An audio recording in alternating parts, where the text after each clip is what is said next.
You know, the premise of the show ultimately is about sort of this web of serial killers. It's one of the things that the fun things that I have sort of done in all my experiences. I have way too much information about serial killers, and you know, the idea for this show came years ago when I was researching Scream 1, oddly enough. The whole idea behind Scream 1 is what gave me the idea for this show when I was sort of researching the Gainesville murders and Danny Rollins as he killed all those students on that sort of off-campus in Florida.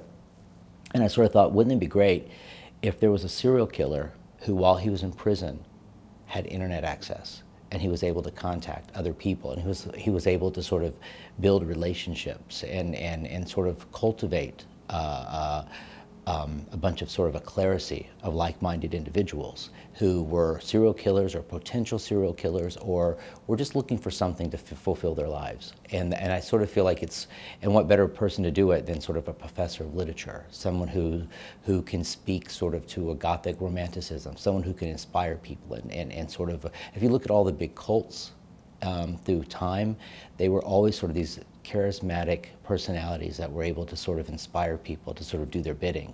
You know, even if you go Charles Manson for one, if you go to Jim Jones in Guyana, or Koresh in Texas, Waco, they're all sort of these enigmatic leaders who were able to sort of rally these people to do whatever they wanted them to do. And that's kind of sort of the idea behind it. And now I'm taking it to the next level, which they are serial killers, and they're out there killing. And they're sort of playing out Joe Carroll's sort of the plot of this sort of, you know, novel he's writing in his head, and it's just how many people can die before they find him. When the script got picked up and we started talking names, a lot of names were rallied about, and we kept saying, well, you know, what about someone like Kevin Bacon? We want someone like Kevin Bacon, and then the next thing you know, they're like, well, Kevin Bacon may be interested. You know, he's been looking for something to do, and he wanted to do something, I think, in cable or something. He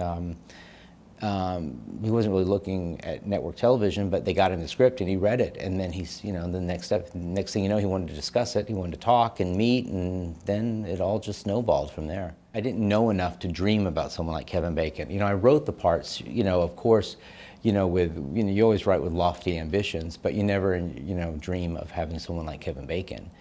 And you know, this is the first TV series he's ever done, and so, you know, it was a thrill to sort of gain his interest and garner his interest, and sort of and now that we're actually here filming it, it's sort of mind-boggling. Well, you know, he never officially read for the producers. What happened was once he came aboard and chose this project, we started looking for Joe Carroll. And that's what we turned our attention to James Purefoy, who was always at the top of a very short list for me, because I love him so much, and I've loved everything he's done. And I thought, wow, that could be a pairing. You know, the two of them could really go toe-to-toe with each other.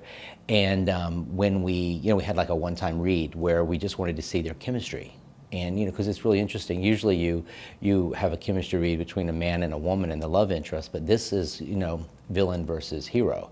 And so I wanted to make sure I had the right hero versus villain, and that they had the right chemistry together. And so they, you know, I had them do a reading for the network. And it was amazing. I mean, the two of them together, just sitting in chairs reading opposite each other, was amazing. You know, I hope, you know, that'll be a DVD extra one day, I hope. Emotional thriller. I want an emotional horror story. I want to send people on a roller coaster ride every single week.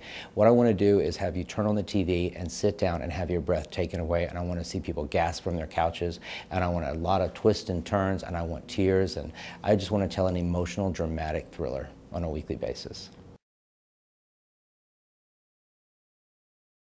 And you know, me, just that Wikipedia, you know, hey, I'm Googling away. And you know, my research comes from, you know, writing about serial killers for the last 15 years, and I'm always researching, so.